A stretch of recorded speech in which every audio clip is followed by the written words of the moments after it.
Hi friends, मैं Sushil Kumar net education के इस चैनल पे पुनः आपका स्वागत करता हूं। आज मैं यूजीसी नेट पेपर 2 एजुकेशन के अंतर्गत यूनिट 8 को, जो technology in and technology for education के लिए है, इसके इस यूनिट को लेकर मैं आपके सामने पुनः उपस्थित हुआ हूं। शिक्षा में प्रौद्योगिकी की उपयोगिता, शिक्षा में प्रौद्योगिकी का उपयोग एवं विषयानुगत अनुशासन के रूप में शैक्षिक प्रौद्योगिकी का हमारे जीवन में, हमारे शिक्षा में उपयोगिता। तो इन सारे प्रश्नों के जवाब हमारे यूजीसी नेट के एजुकेशन पेपर 2 के यूनिट 8 में हैं। और इसी से रिलेटेड जितने भी प्रश्न हमारे 2018 के जुलाई 2018 के क्वेश्चन पेपर में दिया हुआ है, उसी को लेकर मैं आपके सामने पुनः उपस्थित हुआ हूँ, बेसिकली प्रीवियस क्वेश्चन को लेकर। और इससे संबंधित जो भी वीडियो और डिस्क्रिप्शन बॉक्स में जो भी आपको पीडीएफ चाहिए, वो डिस्क्रिप्शन बॉक्स में, उस वीडियो के डिस्क्रिप्शन बॉक्स में अवेलेबल है, जिसे आप प्लेलिस्ट से देख कर ले सकते हैं। इस यूनिट 8 का ABCD में आपको वीडियो मिलेगा, और उसमें आप डिस्क्रिप्शन बॉक्स में जाके आप सारे वीडियो के पीडीएफ भी ले सकते हैं। तो आइए फ्रेंड्स, हम चलते हैं यूनिट 8 के क्वेश्चन नंबर 1 की ओर। तो 86 नंबर क्वेश्चन को आप देखिए। इसमें दिया हुआ है कि नीचे दिए गए कथनों की सूची में से कौन से कथन शैक्षणिक प्रौद्योगिकी के अर्थ, प्रयोजन एवं दायरे को इंगित करता है।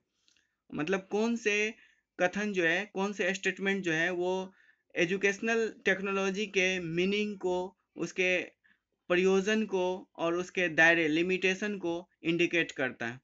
तो आप आंसर नंबर देख सकते हैं यहाँ कूट में राउंडेड किया हुआ ब्लू पेन से है, वो ADE के रूप में, वही हमारा आंसर है।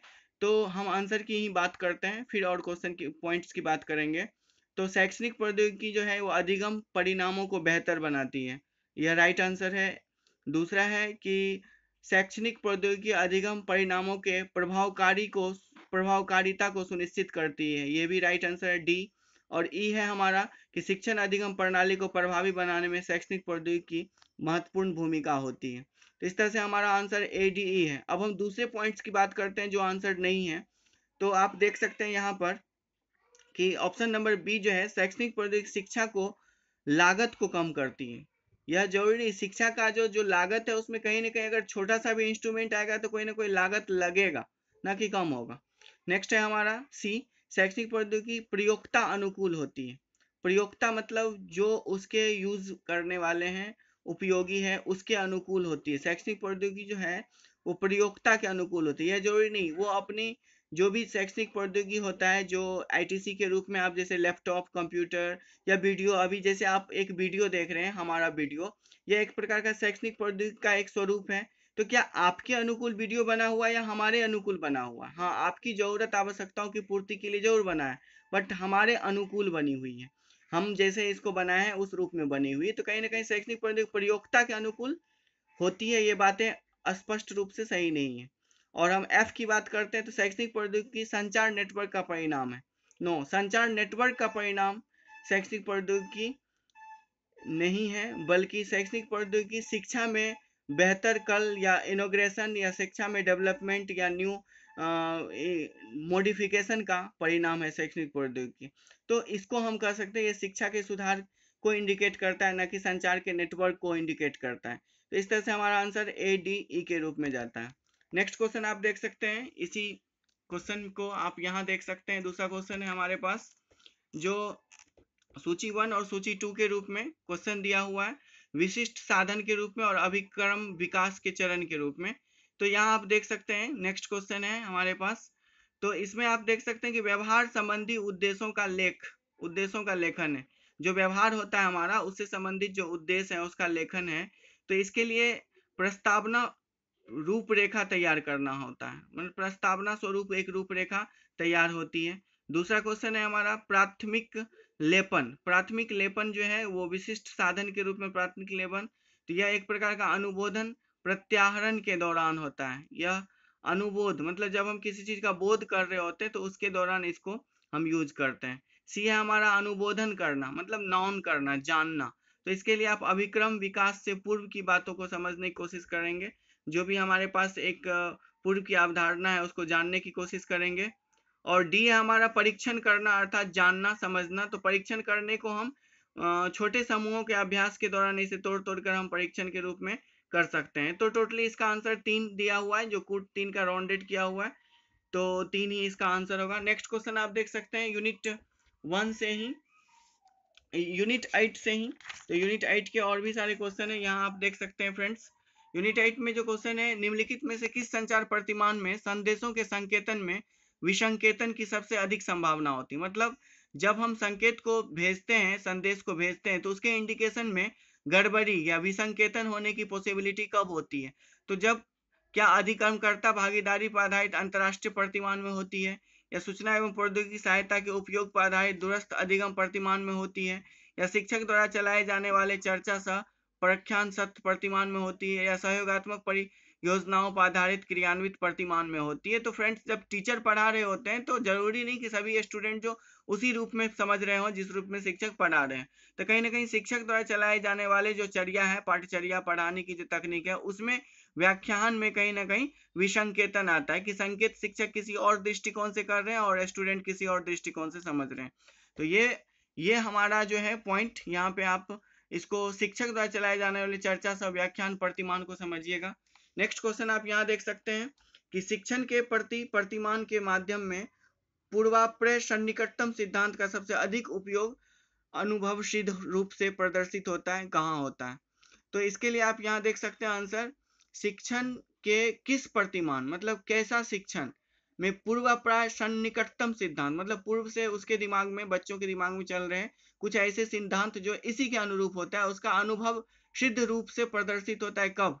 जब स्कूल अधिगम का प्रतिमान हो रहा हो तब, या जब अभिकर्मित अनुदेशन का प्रतिमान हो रहा हो तब, या जब अवधारणा संप्राप्ति प्रतिमान हो रहा हो तब, या मूलभूत शिक्षण प्रतिमान हो रहा हो तब। दोस्तों, इसका आंसर जो है वो आपको अभिक्रमित अनुदेशन का प्रतिमान है, जो आपको पूर्व की जो अनुदेशन है या पूर्व के जो सन्निकटतम सिद्धांत आपके दिमाग में, वो और वर्तमान में जो जो आप सुन रहे हैं, वो इस दोनों के अनुरूप अनुभव जो आप लगाइएगा एक रेगुलरली, एक क्रमशः, तो वह अभिकर्मित अनुदेशन का प्रतिमान होगा। तो इस तरह से आंसर हमारा बी माना जाएगा। नेक्स्ट क्वेश्चन है फ्रेंड्स, ड्यूसेन निम्न में से किसका सबसे सामान्य रूप है। ड्यूसेन जो है ये मांसपेशीय दुर्विकार का एक सामान्य रूप है, ड्यूसेन। तो यहाँ से आप इसको, सॉरी, ये 10 यूनिट का क्वेश्चन है फ्रेंड्स, ये 10 का है, इसे हम नहीं यहाँ बोल सकते हैं। हम 8 के क्वेश्चन को देखते हैं, तो और भी क्वेश्चन हम देखने की कोशिश करते हैं जो यूनिट 8 से रिलेटेड होगा। यह जो अभी हम जिसकी चर्चा कर दिए वो 10 से है, जो 10 में आपको समावेशी एजुकेशन से रिलेटेड था, उससे रिलेटेड है। अब हम 8 के कुछ क्वेश्चन यहाँ से हम देख सकते हैं फ्रेंड्स। तो यहाँ आप देख सकते हैं क्वेश्चन नंबर 8 से रिलेटेड क्वेश्चन, यूनिट 8 से रिलेटेड जो क्वेश्चन है वो है, अनुसंधान समर्थित साक्ष्यों के आलोक में निम्न में से किसे अध्यापक व्यवहार में संशोधन के लिए प्रभावी पाया गया है।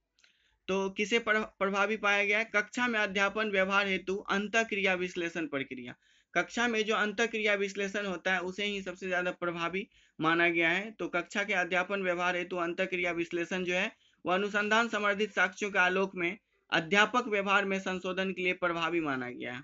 नेक्स्ट क्वेश्चन आप यहाँ देख सकते हैं फ्रेंड्स कि निम्नलिखित में से कौन सी व्यवस्था दूरस्थ पद्धति के माध्यम से अध्यापक शिक्षा प्रदान करने का प्रभावी पूरक है। निम्न में से कौन सी व्यवस्था दूरस्थ पद्धति के माध्यम से अध्यापक शिक्षा प्रदान करने का प्रभावी पूरक है।